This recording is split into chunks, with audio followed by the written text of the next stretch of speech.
Et si je vous disais que Cheikh Anta Diop était un prophète et que l'Afrique a négligé ses avertissements et nous en payons aujourd'hui le lourd tribut? Connaissez-vous cette prophétie? Restez jusqu'à la fin de la vidéo, mais surtout, préparez vos mouchoirs.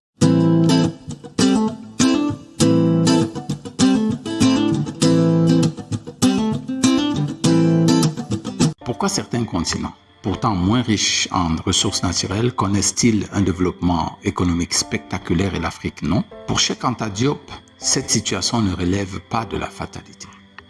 Dans son livre spectaculaire, Les fondements économiques et culturels d'un État fédéral d'Afrique noire, il défend l'idée que le véritable développement commence lorsque les peuples reprennent confiance dans leur histoire, leur culture, leur capacité à construire leur propre avenir. C'est ce livre spectaculaire que nous allons examiner, explorer dans cette vidéo. Vous le savez déjà, j'ai réalisé un résumé PDF de ce livre, clair et facile à lire, pour vous donner envie d'aller lire le livre lui-même. Le lien est disponible en description. Cliquez, vous allez dans la boutique prendre votre exemplaire. Je suis Didier Mayem et je fais des résumés de livres pour donner aux Africains l'envie et le goût de la lecture afin qu'ils s'auto-éduquent pour reprendre en main la responsabilité individuelle de leur vie et se libérer. Depuis plusieurs générations, de nombreux Africains ont grandi avec des récits présentant l'Afrique comme un continent condamné à la dépendance vers les autres continents. D'ailleurs, à l'école, je ne sais pas comment c'était chez vous, à l'école chez nous au Cameroun, et je suis sûr que dans la plupart des pays africains francophones, je précise, cela a été ainsi. On nous a enseigné que notre pays, que ce soit le Cameroun, le Gabon, la Côte d'Ivoire, le Sénégal, est un pays pauvre et très endetté et d'autres bêtises dans ce genre. En fait, le but, c'était de conditionner déjà les Africains à se croire pauvres et perdus sans l'aide du bienfaiteur occidental. Cheikh Anta Diop, pourtant, dans son livre, nous invite à l'esprit critique. Il ne demande pas de croire à ses idées telles qu'il les a écrites, il nous demande de réfléchir. Il demande d'étudier, de comparer les faits et de reconstruire une vision du développement fondée sur la connaissance. Selon lui, une société ne peut bâtir son avenir que si elle maîtrise son histoire, sa culture et ses propres choix économiques. Voyons donc 3 points principaux que j'ai pu tirer de ce livre et que je trouve fondamentaux. Commençons par le premier point, celui de la culture. De moins en moins de gens d'Africains connaissent leur culture. Et je parle très précisément du Cameroun, ça peut être différent dans votre pays, observez et dites-le en commentaire. De moins en moins de gens, comme je le disais, connaissent leur culture. Ils ne s'y intéressent même pas et certains même vont jusqu'à la maudire tout simplement. Ils la jugent de vétuste, de pleine de sorcellerie, d'inadaptée au monde numérique d'aujourd'hui, en fait de désuète quoi.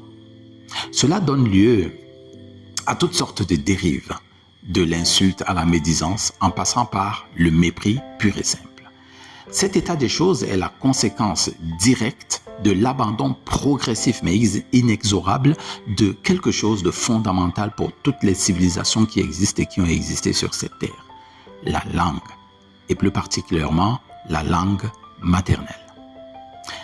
C'est la langue qui véhicule la culture. Et si la langue disparaît, de facto, la culture va disparaître.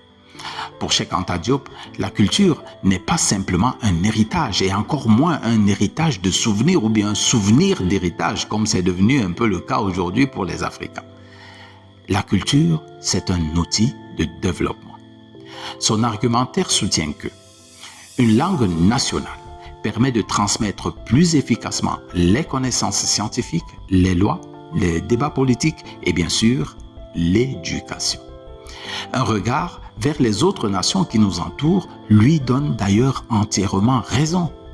Seulement certains Africains ne le comprennent malheureusement pas.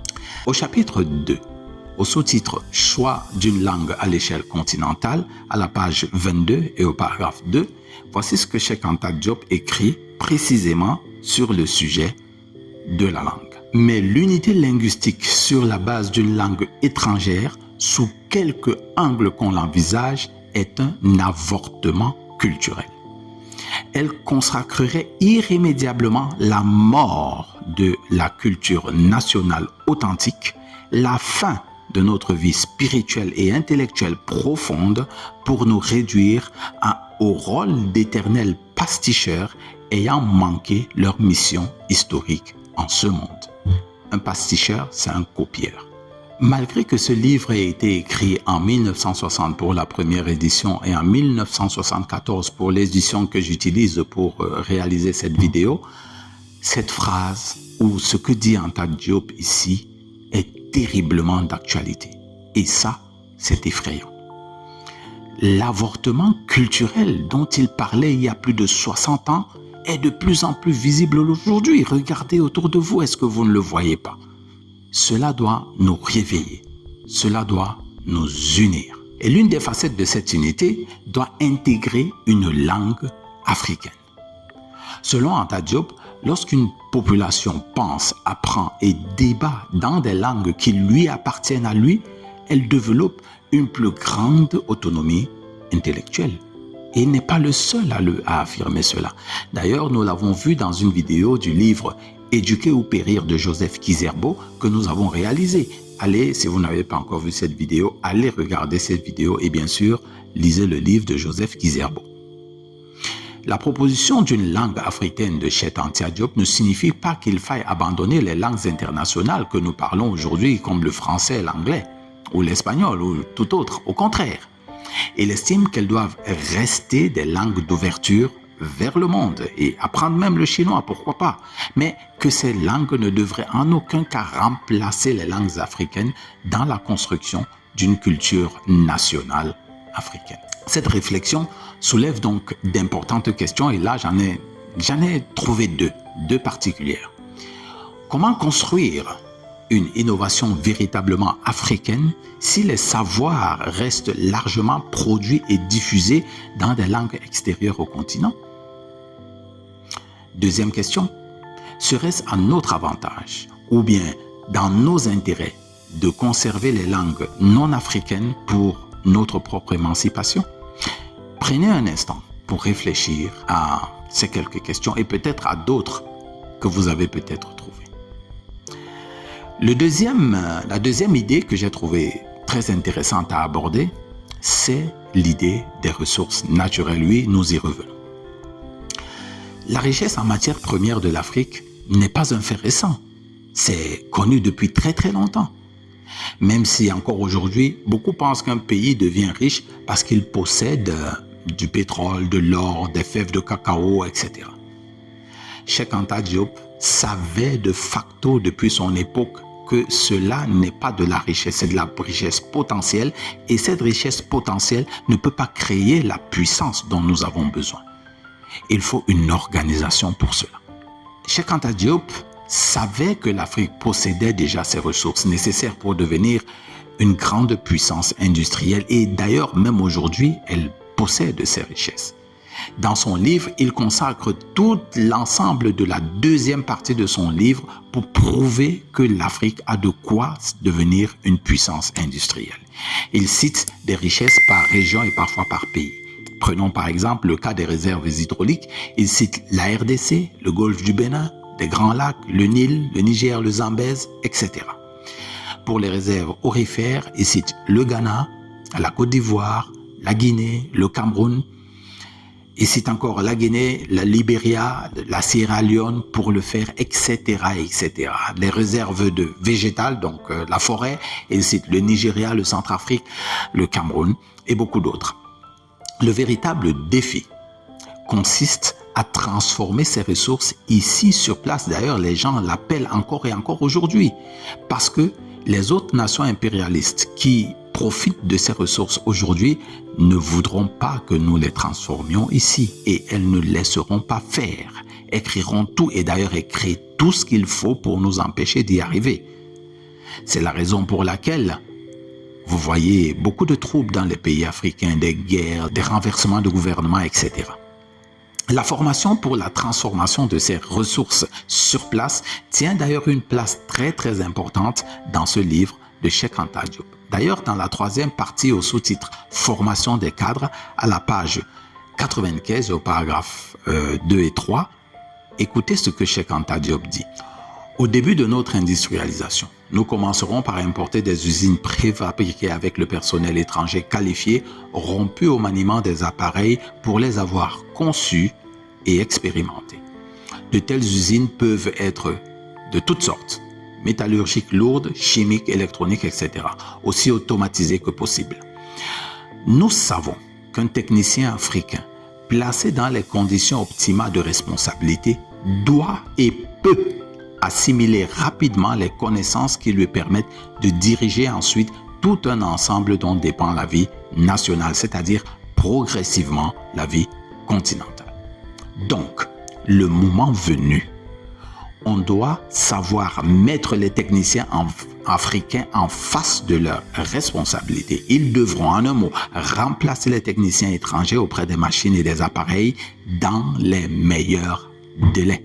C'était donc déjà un fait pour Cheikh Anta Diop qu'il fallait développer des industries, des universités, des laboratoires, des ingénieurs, des chercheurs, des infrastructures énergétiques. Autrement dit, la matière première n'est que le début de la richesse.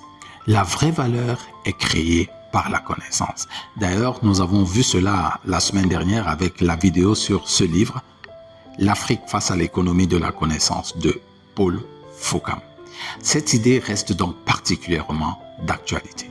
Aujourd'hui encore, de nombreux pays exportent leurs matières premières avant de réimporter les produits finis à des prix beaucoup trop élevés. Et on l'a vu dans la vidéo précédente, si vous ne l'avez pas encore vue, allez la regarder, avec le cacao pour le Ghana et la Côte d'Ivoire. Pour Diop, le modèle de l'exploitation des matières premières est donc extrêmement limité et cela limite durablement le développement économique de l'Afrique. Maintenant, la troisième idée, celle qui vous demande d'aller prendre vos mouchoirs, c'est la prophétie d'Anta Diop. C'est sans doute l'idée la plus ambitieuse de ce livre. Anta Diop estime que les frontières héritées de la colonisation rendent les États africains plus vulnérables sur les plans économiques, scientifiques et géopolitiques. Et c'est ici qu'il fait donc sa prophétie au chapitre 3, à la page 26 et 27 au paragraphe 2. Mais rappelez-vous qu'il écrit ce livre en 1960, pendant que les nations africaines sont en plein dans la réclamation de l'indépendance et donc dans les mouvements indépendantistes. La nouvelle tactique, dit-il, alors ici, il est en train de dire comment est-ce que les impérialistes vont s'occuper de ces mouvements indépendantistes. Il dit: la nouvelle tactique consiste plutôt à l'orienter, c'est-à-dire à orienter le combat indépendantiste, à le canaliser vers des structures non socialistes de type occidental, mais sous la domination économique de l'étranger qui tirerait ainsi des ficelles à partir d'une simple ambassade, comme ce fut le cas au Guatemala, où l'on assista à cette situation extraordinaire. Une simple compagnie étrangère, United Fruits des USA, renversa le gouvernement local pour lui substituer un autre à sa convenance en liaison avec l'ambassade américaine, prouvant ainsi la vanité de la prétendue indépendance d'un État. C'est exactement ce que l'Afrique est devenue, bien que Cheikh Anta Diop l'avait prévu, il avait prévenu. Nous sommes ici en 1960, lorsque les nations africaines prenaient leurs indépendances. Pourtant, Cheikh Anta Diop avait prévu une solution, alors une solution vraiment simple, ou du moins que je trouve très très logique, une solution préventive à la prophétie qu'il est en train de donner. Il est en train de dire: attention, ce qui s'est passé au Guatemala va arriver si nous ne faisons pas la chose suivante. Et il continue à la page 27, au paragraphe 1 et 2, il dit: pour éviter un tel sort à l'Afrique noire, l'idée de fédération doit refléter chez nous et chez les responsables politiques en particulier un souci de survie par le moyen d'une organisation politique et économique efficace à réaliser dans les meilleurs délais, au lieu de n'être qu'une expression démagogique dilatoire répétée sans conviction du bout des lèvres. Il faut cesser de tromper les masses pour des rafistolages mineurs et accomplir un acte qui consomment la rupture avec les faux ensembles, Communauté de l'Afrique de l'Ouest, Communauté de l'Afrique centrale, Commonwealth, Eurafrique, sans lendemains historiques. Il faut faire basculer définitivement l'Afrique noire sur la pente de son destin fédéral. Rendre l'Afrique fédérale. Son raisonnement était le suivant. Une Afrique fédérée pourrait mutualiser ses infrastructures, coordonner ses investissements, développer la recherche scientifique, renforcer son poids dans les négociations internationales parce qu'il ferait bloc. Mais maintenant que l'Afrique fédérale n'existe pas ou pas encore, et qu'on partage ou non la proposition de Cheikh Anta Diop, cette proposition nous invite quand même à réfléchir sur une question essentielle. Comment les pays africains peuvent-ils coopérer davantage pour résoudre les défis communs que nous avons? Des défis comme l'énergie, l'éducation, la santé, les infrastructures, le commerce. Comment est-ce que nous faisons? Le livre propose bien sûr des solutions, des voies, des pistes sans les imposer. Il ouvre le débat et c'est précisément ça qui fait la richesse de ce livre. C'est justement ça qui doit vous pousser à aller prendre le résumé PDF ou à aller lire le livre lui-même parce que Cheikh Anta Diop a fait office d'un prophète. Qu'est-ce que nous voulons dire en conclusion de cette vidéo? Dans son livre, Cheikh Anta Diop ne propose pas uniquement une analyse du passé, comme si lui-même il était dans le passé. Non, c'est nous qui considérons ça comme le passé aujourd'hui. Il invite surtout les Africains à développer une manière de penser fondée sur l'étude, sur l'éducation, la responsabilité et la confiance dans nos capacités à développer notre propre continent. Son message peut se résumer ainsi. Un peuple construit son avenir lorsqu'il investit dans son éducation, sa recherche scientifique, sa culture, son industrie et bien sûr la coopération. Que vous soyez un étudiant, que vous soyez un entrepreneur, que vous soyez un enseignant, que vous soyez un parent ou simplement quelqu'un de curieux pour mieux comprendre les grands débats sur le développement de l'Afrique, le livre de Cheikh Anta Diop est une lecture très importante. J'ai préparé le résumé PDF, comme vous le savez, un résumé PDF illustré, structuré de façon pédagogique, avec des questions à la fin, pour des quiz, pour que vous puissiez comprendre l'idée de Cheikh Anta Diop. Le PDF est en description. Et si cette vidéo vous a donné envie de réfléchir autrement au développement de l'Afrique, pensez à vous abonner, à laisser un commentaire et à partager cette vidéo aux personnes à qui vous pensez que ce serait nécessaire. À très bientôt pour découvrir un nouveau livre capable de vous faire voir le monde autrement.